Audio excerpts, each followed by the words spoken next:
Жамбы ату қазақ халқының көне ойыны. Бұл ойынды әртүрлі атай береді. Онда күміс ату, теңге ату деп те атайды. Алайда жамбыға алтында тігілетін дәстүр бар. Көбінде күмісті іліп қояды. Алтын, күміс басқадай қымбат асыл, темір тектестерді шүберекке орап, биік сықыр басына іледі. Көбінде мергендер жамбының өзін емес, оны ілген жіпті қиып атады. Жамбы ату ойыны ертеде жауды жеңіп келген кезде, тойлағанда және үйлену тойларында, келін түсіргенде жамбы атса, кейде жігіттердің мергендігін сынап, олардан әскер басы тағайындаса, енді бірде жамбыны атып түсірген жігітке шарт қойған қыздар тиетін болған.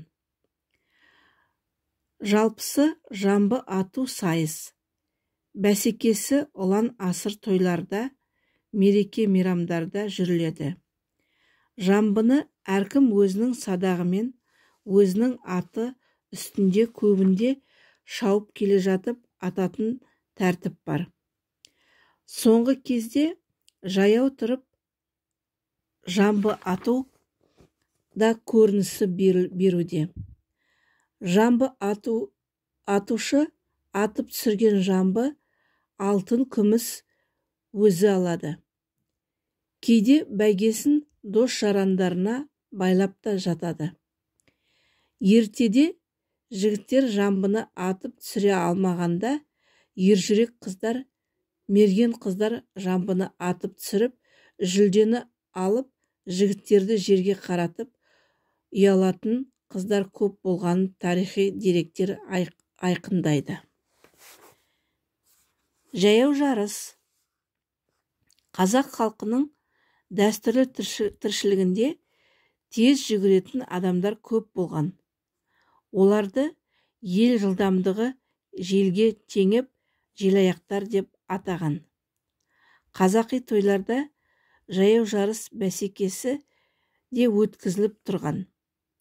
Осы бәйгелерден озып келген жүйрік адамдар да желаяқтар атанған. Сондай-ақ ел ішін аралаушы, сопы, шейх, диуана, бақсы, балгер, тағы басқада адамдар да өте тез жүгіріп жүретін болған. Олар атсыз елдің ол шетінен бұл шетіне өте тез баратын болған. Оларды да ауыл адамдары желаяқтар деп атап келген. Желаяқтар туралы түсінік кейіпкерлер қазақтың ауыз әдебиетінде, аңыз ертегілерінде көптеп кездесетін болған. Желаяқ болып өсу үшін тобық жұтқанда, желаяқ бойын табанымнан шық деп тілеп тобық жұтатында дәстүр бар.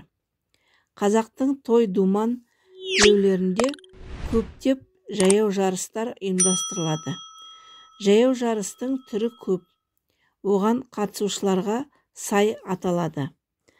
Атап айтсақ, балалар жаяу жарысы, үлкендер жаяу жарысы, жігіттер, боз балалар жаяу жарысы, кейде кемпірлер жаяу жарыстары да ұйымдастырылып тұрғаны жайлы деректер кездеседі.